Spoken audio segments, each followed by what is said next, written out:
আচ্ছা, আপনি কি কখনো খেয়াল করেছেন আপনার পরিচিত মহলের সবচেয়ে ধূর্ত বা সফল মানুষটি সবার সামনে নিজেকে খুব সাধারণ বা একটু কম বুদ্ধিমান হিসেবে উপস্থাপন করে?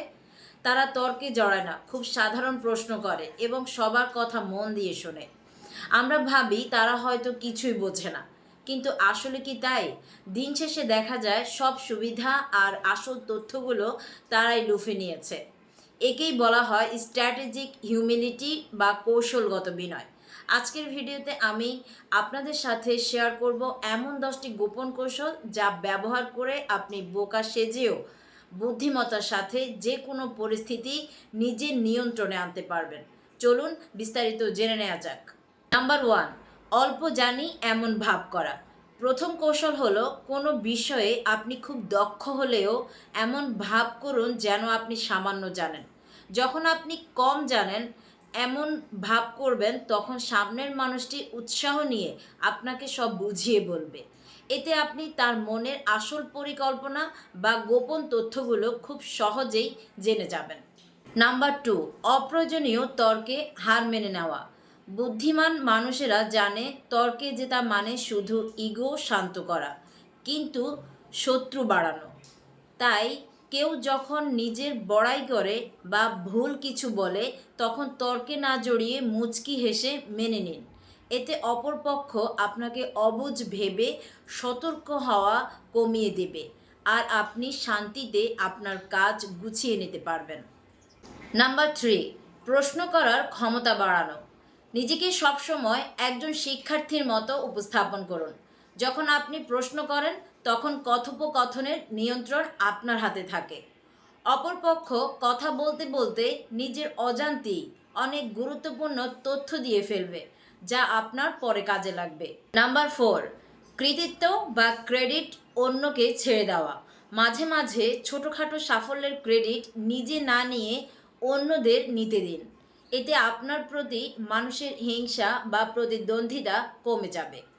আপনি পর্দার আড়ালে থেকে নিজের প্রভাব বজায় রাখতে পারবেন কোনো ঝামেলা ছাড়াই। নাম্বার 5, প্রতিক্রিয়ায় ধীর গতি বা স্লো রেসপন্স। কেউ আপনাকে উস্কানি দিলে বা বিপদে ফেলার চেষ্টা করলে তাৎক্ষণিক প্রতিক্রিয়া দেখাবেন না। একটু সময় নিয়ে বা বিষয়টি ঠিক বুঝতে পারছি না এমন ভান করলে প্রতিপক্ষ ধরে নেবে আপনি দুর্বল। এই সময়টুকুতে আপনি ঠান্ডা মাথায় আপনার পরবর্তী চালটি ঠিক করে নিতে পারবেন। নাম্বার 6, নিজের সক্ষমতা বা তুরুপের তাস লুকিয়ে রাখা। আপনার সব প্রতিভা বা সম্পদ কখনো একেবারে সবার সামনে আনবেন না। মানুষ যখন আপনাকে সাধারণ বা গড়পড়তা ভাববে, তখন তারা আপনার সামনে ঢিল দিবে। ঠিক যখন চূড়ান্ত সময় আসবে, তখনই আপনার আসল ক্ষমতা প্রদর্শন করে সবাইকে চমকে দিন। নাম্বার 7, একজন ভালো শ্রোতা হওয়া। বোকা সাজার সবচেয়ে বড় অস্ত্র হলো চুপ থাকা। মানুষ যখন মনে করে আপনি বিশেষ কিছু বুঝছেন না, তখন তারা আপনার সামনে মন খুলে কথা বলে। এই তথ্যের ভাণ্ডারই হবে ভবিষ্যতে আপনার সবচেয়ে বড় শক্তি। নাম্বার 8, সামান্য ভুল করার ভান করা। মাঝে মাঝে ইচ্ছাকৃতভাবে ছোটোখাটো বা তুচ্ছ কোনো ভুল করুন, যাতে অন্যরা আপনাকে নিয়ে একটু হাসাহাসি করার সুযোগ পায়।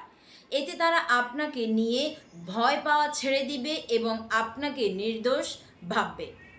শত্রু কমানোর এটি একটি চমৎকার কৌশল। নাম্বার 9, অন্যের উপদেশ মন দিয়ে শোনা।